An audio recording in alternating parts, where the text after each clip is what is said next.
Hello বন্ধুরা, সবাইকে Soumi Bengali cooking চ্যানেলে স্বাগত জানিয়ে আজকে রেসিপিটা শুরু করছি। আজকে রেসিপি হলো ঘরে থাকা উপকরণ দিয়ে ঝটপট কিভাবে আলুর চপ বানিয়ে নেওয়া যায়, সেটাই আজকে আপনাদেরকে দেখাবো। তো আপনি যদি আমার চ্যানেলে নতুন হয়ে থাকেন, অবশ্যই চ্যানেলটিকে সাবস্ক্রাইব করে পাশে থাকা বেল আইকনটি প্রেস করে রেখে দেবেন। আমি নতুন নতুন ভিডিও ছাড়া মাত্রই সবার আগে আপনার কাছে নোটিফিকেশন পৌঁছে যাবে। তো রান্নাটা শুরু করা যাক। প্রথমে আমি একটা কড়াই বসিয়ে কড়াইতে অল্প করে একটু সর্ষের তেল দিয়ে দিয়েছি। একটা বড় সাইজের পেঁয়াজ কুচি নিয়েছিলাম, পেঁয়াজটা তেলের মধ্যে দিয়ে একটু লাল লাল করে ভেজে নিতে হবে। একটু লাল লাল করে ভেজে নিয়ে এর মধ্যে দিয়ে দেব রসুন বাটা, হাফ চামচ রসুন বাটা আর হাফ চামচেরও কম আদা বাটা। তো আলুটা আমি আগে থেকেই সেদ্ধ করে রেখেছি, আলুটা সেদ্ধ করে হালকা একটু চটকে রেখেছি। তো এবার একটু পেঁয়াজটা নাড়াচাড়া করে নিয়ে আমি এর মধ্যে আলুটা দিয়ে দেব।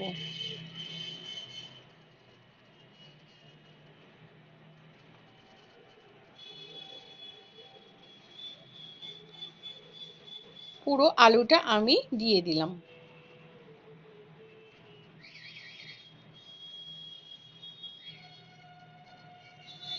দিয়ে ভালো করে আমি এটাকে একটু নাড়াচাড়া করে নেব।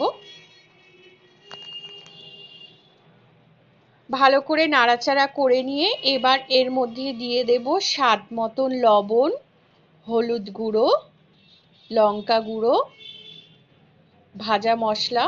ভাজা মশলাটা এর মধ্যে অবশ্যই দিতে হবে। তো ভাজা মশলাটা আমি আগে থেকেই করে রেখেছিলাম। ভাজা মশলাটা না দিলে আলুর চপের সেই টেস্টটা আসবে না, তাই অবশ্যই এর মধ্যে ভাজা মশলা দিতে হবে। আর অল্প একটু কাশ্মীরি লঙ্কার গুঁড়ো দিয়ে দিলাম, দিয়ে ভালো করে সবকিছু মিশিয়ে নেব। আলুর সাথে মশলাটা ভালো করে মিশিয়ে নেব। একটু ঘন ঘন নাড়াচাড়া করতে হবে। আর অল্প পরিমাণ আমি একটু চিনি দিলাম, আপনারা চাইলে চিনিটা নাও দিতে পারেন। এবার এটাকে আবারও একটু নাড়াচাড়া করে নেব, একদম শুকনো হবে।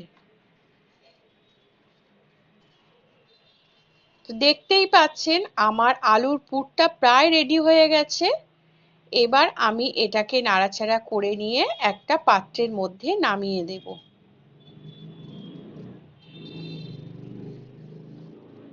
তো এইভাবে একটা পাত্রের মধ্যে পাঠিয়ে দিলাম, এটাকে একটু ঠান্ডা করে নিতে হবে। এদিকে আমি একটা প্লেট নিয়ে নিলাম, নিয়ে তার মধ্যে একটু বেসন ছড়িয়ে দিলাম। এবার আমি আলুর শেপগুলো দিয়ে নেব, আলুর চপের শেপগুলো সব দিয়ে নেব। ছোট ছোট বলের মতন করে নেব। নিয়ে এবার ঠিক যেমন আলুর চপের শেপ হয়, ঠিক প্রত্যেকটা সেই রকম ভাবে শেপ দিয়ে নেব।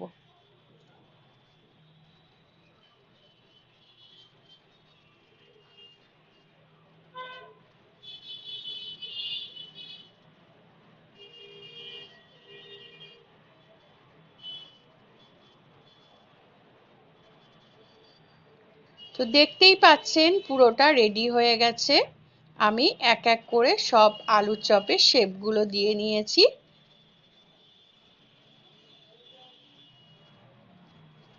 এবার ওপর থেকে একটু বেসন ছড়িয়ে দেব।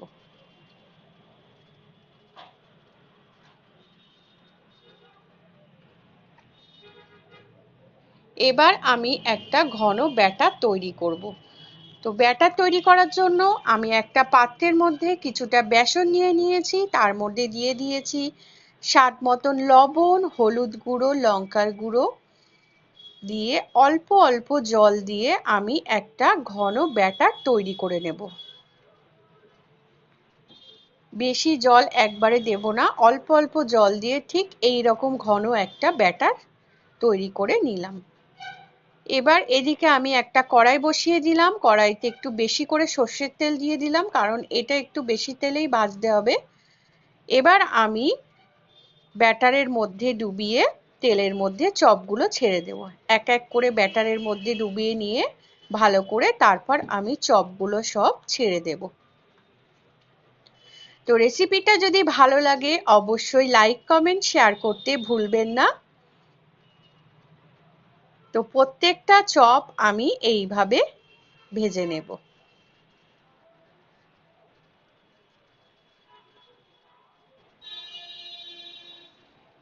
দেখতেই পাচ্ছেন চপগুলো কতটা ফুলেছে, একদম ফুলকো ফুলকো চপ